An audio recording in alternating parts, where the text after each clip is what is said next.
Hello there, and welcome to The Place to SOAR, where our motto is invest in the growth and development of others and help them to soar as high as their heart desires. We have a wonderful guest with us today. My name is Anita Russell, and this is my partner and co-host, Gail Taliaferro. Say hello, Gail. And so I'm going to introduce our guest, and we're going to have a fabulous conversation with this woman. She's a very talented and gifted and all kinds of things like that. So she's going to talk a little bit about some of the programs that she's involved in. But before we get into that, I'm going to just read her bio. Okay. We have Barbara Lynn Brown Harvey, the founder of the Caregivers and Senior Advocacy Program. She conducts workshops, conferences, presentations, and trainings on various subjects such as senior citizens dealing with depression and anxiety, senior safety in the home, teaming to care for the elderly or sick parents, healthcare directives, durable power of attorney, a plethora of different programs and ideas that are associated with senior advocacy. Yeah. She has a caregiver support group, which is on Facebook, as well as a caregiver hotline. She is also the host of the Caregivers Cafe Internet Radio Show. So welcome, Barbara. Thank you. It's nice to have you here. So why don't you tell us about this Internet Cafe thing? Well, actually I was introduced to it by Gail and Mary Brown.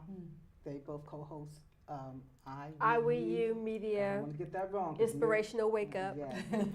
So they interviewed me, and when they interviewed me, I said, wow, that would be a nice forum to use in order to get information out to caregivers, recipients of care, about resources, beneficial information. And so that's what I've been doing. Oh, excellent. So how did you get involved in being a senior care advocate? Oh my God, by default. Oh, okay. Well, I retired October 2013, and my mother got sick January 2014. And so, you know, she called me, and I was the one that was there during her illness, and so I took on that role as her primary and solo caregiver. And here I am, you know, 2 years later, still taking care of her. Yeah, that's actually pretty challenging. I've had some experiences in my family watching my grandmother, for example, taking care of her daughter. Yes. And, you know, somebody who needs all-around full-time care and all of that. It can be very challenging. So can you tell our audience a little bit about it? Because I'm sure there are people out there who are finding themselves in a situation where they have to care for whether their mother or even like a sick child or something like that. And so the patient advocacy and all of that is a very important thing. What I'm trying to do is to get children, families to start thinking about caring for their elderly now. I mean, don't wait until your mother gets older or sickly. Try to make a case plan now, a senior care plan now. And so when and if that should occur, you know, you've already planned, I'll do this, I'll do that, I'll do this, I'll do that, like you're making preparations. And also make her a part of the plan, you know, do the will, whatever, have her do her healthcare directive, what would you want? Should this happen, should that happen, would you want to go in a nursing home or whatever. So if you could start thinking about that now, because it's inevitable, you know, and even for my children's age, so they can start thinking about, you know, who's going to care for their parent and how they're going to go about doing it, and start now learning resources and things like that. You know, and that's so important to talk about it now before it becomes an issue. Because later on when it becomes an issue, then the stress comes along. And then when the stress is involved, you know, a lot of times it's depending on that one person. And it's hard to get others to participate. Exactly. Even we've had a previous conversation before when you said, oh, well, if just one person just go and pick up the medication. That's a big help, something small. Every little bit counts. Every little bit because the stress that the main caregiver gets, you know, can be very harmful to mind, body, and spirit. Oh yeah, and it is very inundating physically and also mentally, because, you know, sometimes it's disheartening to see your loved one is so much pain or whatever illness they're going through, it's not a pleasant thing to watch. Right. You see them go through, you know. And so along with the inundation, being overwhelmed, it's also emotional too for the caregiver also. Yes, yes. So you mentioned, or I think I read, that you show people how to put together a binder. So Yes. can you talk a I little should bit have about brought that? that. What kind of information Yes. goes into that binder? Well, you know, I made mine a little different. I put my mother's current picture on the front of it. So if it ever gets lost or whatever, you know, and they see her in the doctor's office, they'll know that it's hers. I put her name on the inside, and I put a younger picture. And then I broke it down into different sections. Her psychologist, her gynecologist, her physical therapist, things like that. And then every time I go there, they'll give me a medical record, and I'll put it in there. Oh, And so if okay. the ambulance ever come, I keep a list of her medications, because the doctors always want that. So you just take it out and give that to them, you know. And like I said, if the ambulance ever come and I'm not there or something, the book is there. They can just open that and kind of read some things about her care. And Especially if she's unconscious or something, you know what I mean? Yeah, It's yeah. very beneficial. well, that's a good idea to be as organized as you can, because like you said, you never know if there's someone there who's watching her and you're going away doing something, at least Right. you have that record that you could just carry and go. That's right. And she does have a nurse's aide that comes in Monday, Wednesdays, and Fridays, 2 hours in the morning, get her up, bathe her, and feed her breakfast. And then I was able to get her a Medi Alert system, Oh, nice. and that's actually free. Social services have an adult service department, and it's actually free. Okay. If your income's not that high, you know, and if you're retired, a lot of times it probably isn't that high, but it is free. So as part of your advocacy service to kind of educate other people, Exactly. the whole binder that you talk about, is that something that you teach people? Do you sit Yes. down and coach people? So Right. you do some consulting or something? Yes, and that's also part of one of my trainings too. Okay. Okay. The dental, and a lot of times too, it'll help out because senior citizens, they have a lot of doctors, you know. My mother had dandruff in her eye. She sees the eye doctor regularly. You know, the doctor's name is in there, the phone number, the address, you know. So if I'm not there, they're gonna say, "Who's your eye doctor?" And look in the optometrist department in the book and pull it over and read that information. So it is very, very informative and very beneficial. Yeah, I think a lot of people out there would probably like to learn more about how do you put that kind of book together. And just another question about that, and then we can move on. What happens in a situation? So I think my question really is, are there other family members that you have who are aware of the binder, where it is and all of that, in case something were to happen to your mom and you weren't there? So somebody else that would be able to stand in your place to kind of Yes. make sure that she gets what she needs? Yes. Okay. Yes. Okay. So, And there's also a calendar on the refrigerator oh, with all okay. her appointments. for Oh, this month. nice. Mhm. Yeah, so it's very, very organized. Yeah. Very organized. I'm telling you, I had to be because there were Yeah. times initially when she had 3 appointments the same day, Okay. and she was in the heat of her illness, so I just had to do it, you know. And but since then, I try to space it out. But sometimes there'll be 2 in a day, or maybe two in a week, or something like that. Now, do you have a kit for people who are looking to be more organized so that they can get your services and Yes. purchase your Yes. kit? Because when I do the training, that's what the cost is about. It pays for the binder, it pays for the ink, because I do it in color. And what I usually tell them to do is email me a picture of your mother, a recent one or your loved one, and a past picture, you know. Then I put it on the front, and I bind everything for them. And all they have to do is just put everything where it belongs. Okay. That's very Dentist, nice. whatever, you know. That's very Orthopedic, nice. doctor. So can you tell us a little bit about the workshops and the presentations and the training that you do? Well, one of the trainings that I do is senior safety. And senior citizens, one of the major things that occurs is falls.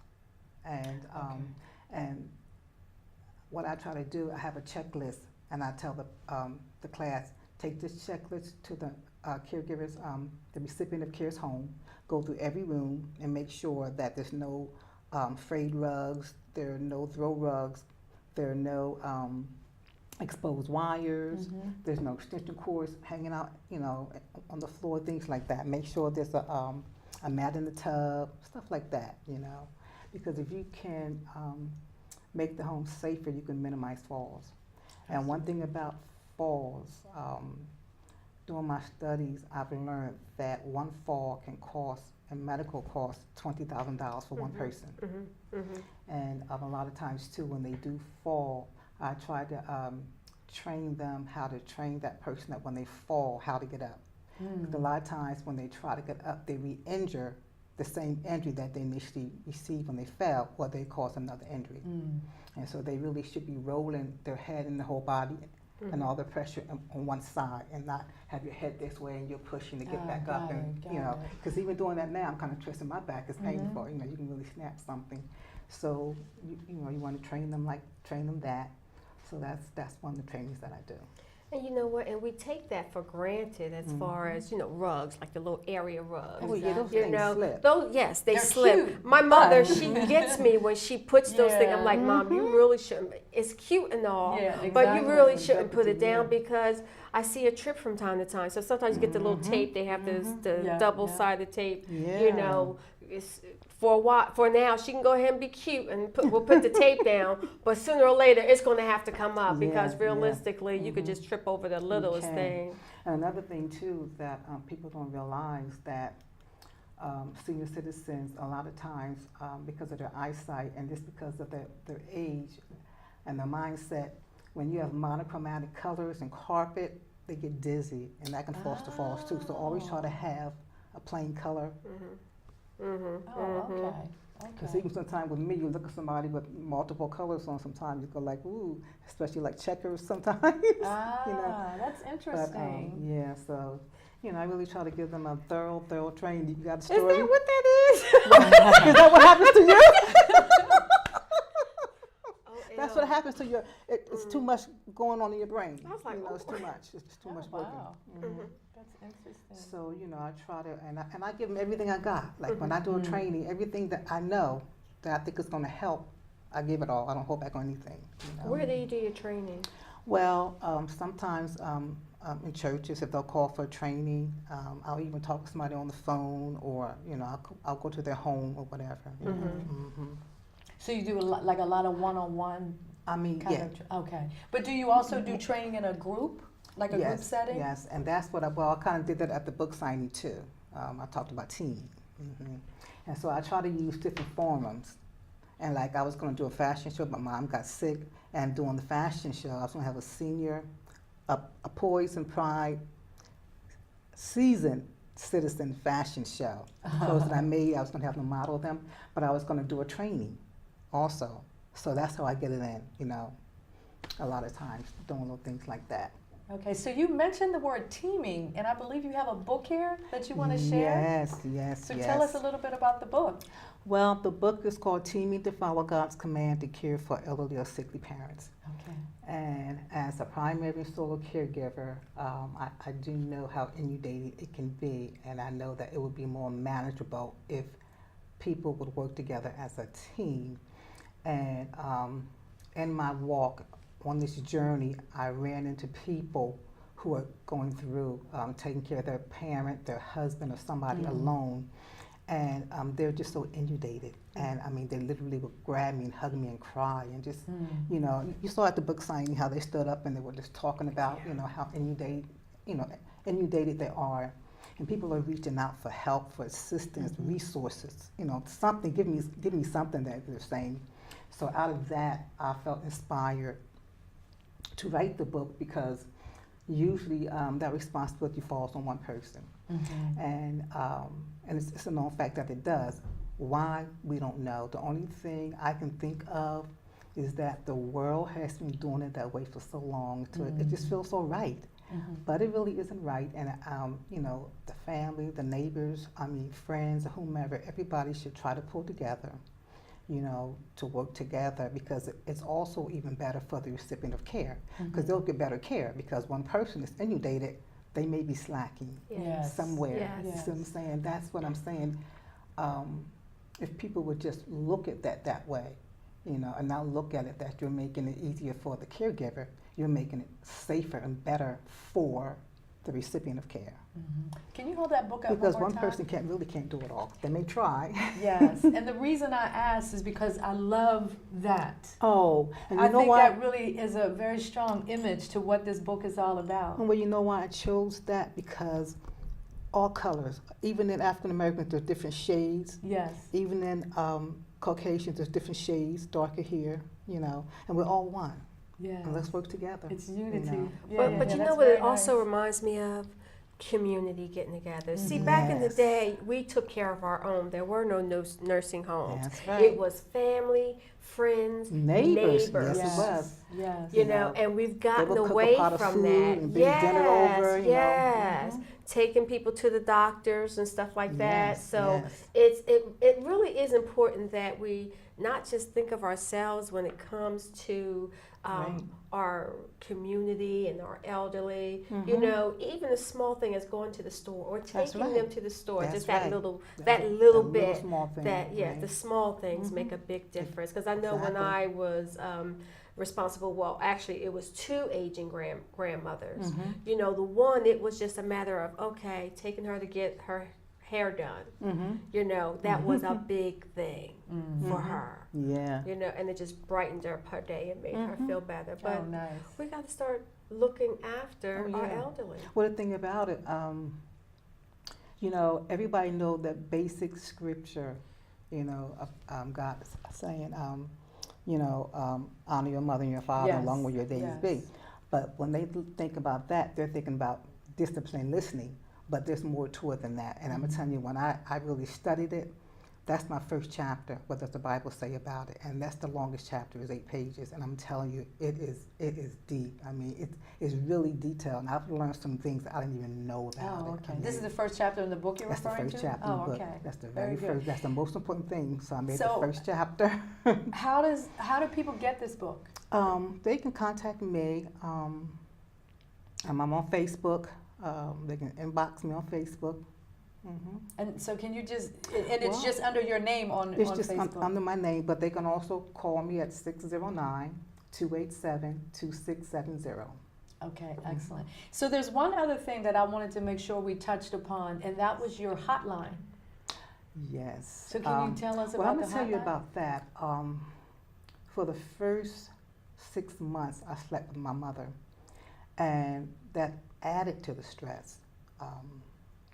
But I had to do it at the time. And she would get up at 1 o'clock in the morning and just pace the floor in pain, and you know, just praying.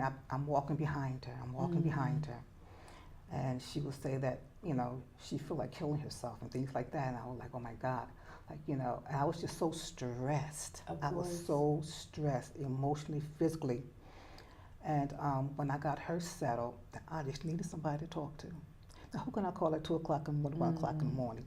Now, the hotline is only Monday through Friday, 12:30 to 2:30. But I did do a grant, but you know, they chose other people. But my goal is to be able to make that a 24-hour hotline. Oh, nice. So, you know, somebody can call and say, you know, Mom just fell, or I need somebody to talk to, Yeah. you know. And it's sad because you should have a family member that you can call at 1 or 2 o'clock in the morning. I'm available at any time. And, but you don't, they work in the morning, things like that. So, you know, you really, you know, you feel kind of bad. Mm-hmm. But if you can have a hotline where they can call and say, I just need to talk.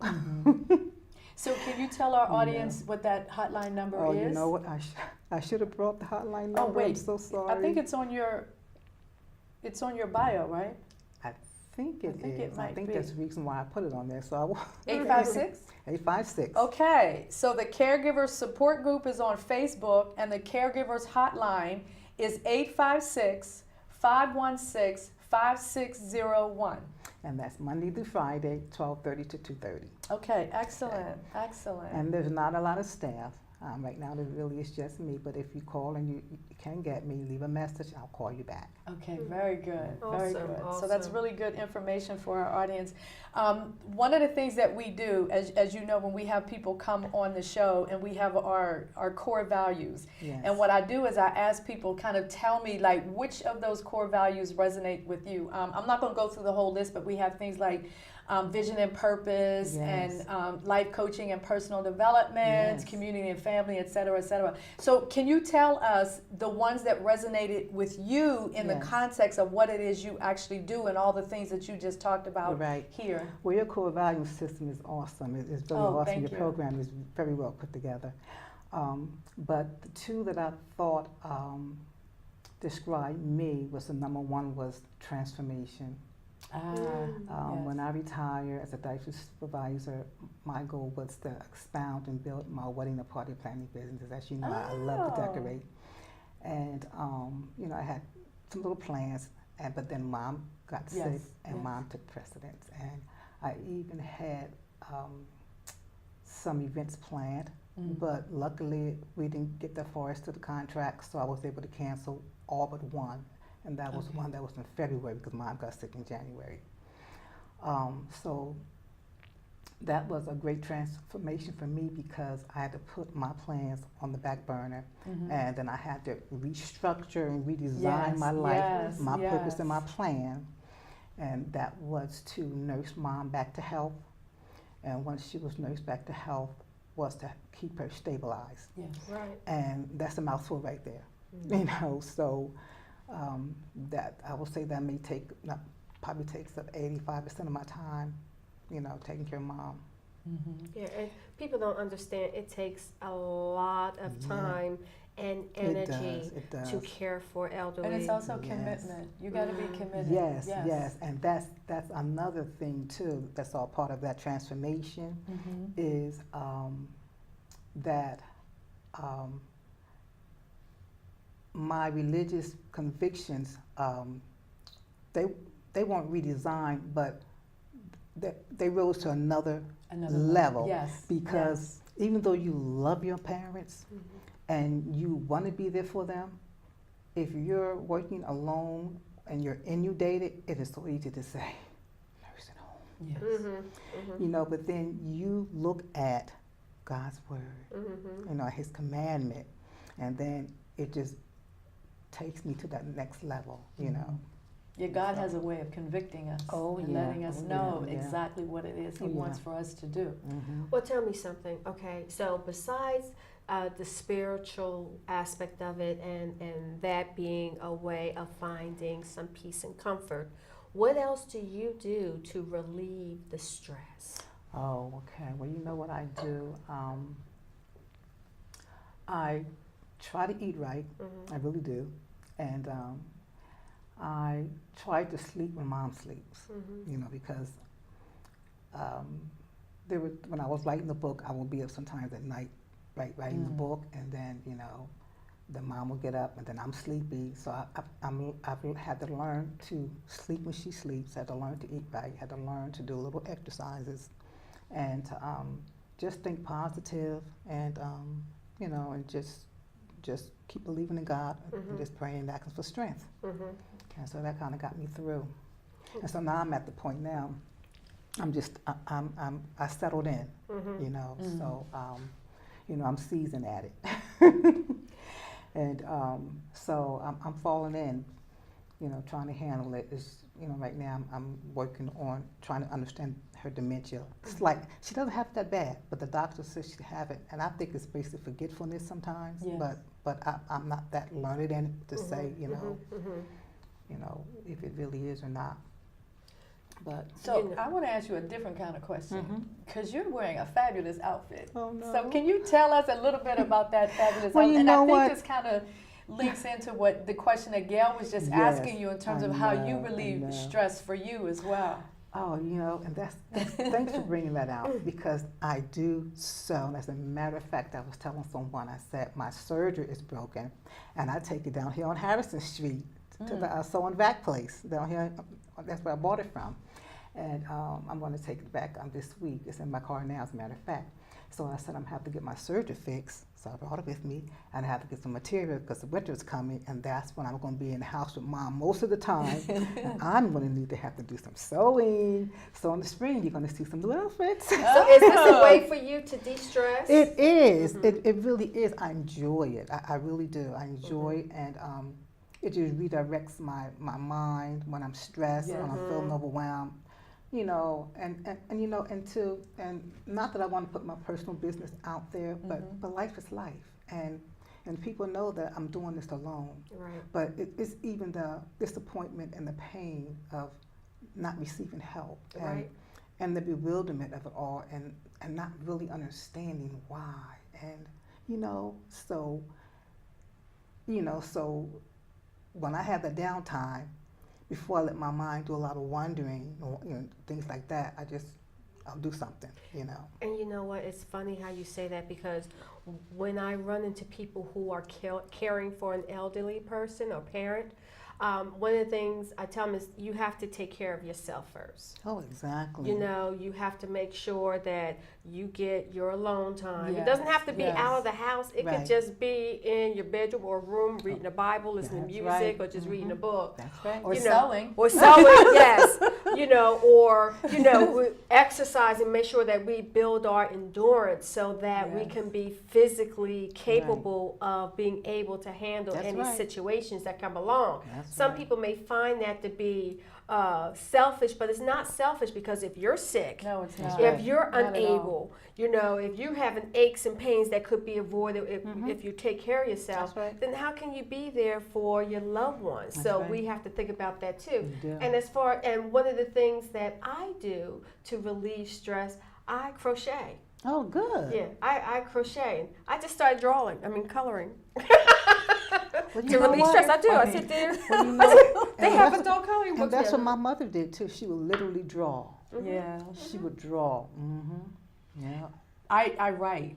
Okay, yeah, good. Whenever I'm feeling like I need to, just kind of bring some emotions down or something like that, I generally will do some writing. Yes. So we're almost out of time, but what I want you to do is I want to say the Caregivers Hotline again. Okay. But I also wanted you to, there was some other information that you had given, and I want to make sure that our audience has that. So the Caregivers Hotline is 856-516-5601, and that's Monday through Friday. 12:30 to 2:30. And that's 12:30 p.m. to 2:30 a.m.? No, 12:30 p.m. to 2:30 p.m. Oh, got it. So it's like 2.5 hours or so. So I wanted to make sure that our audience has that information. Again, 856-516-5601.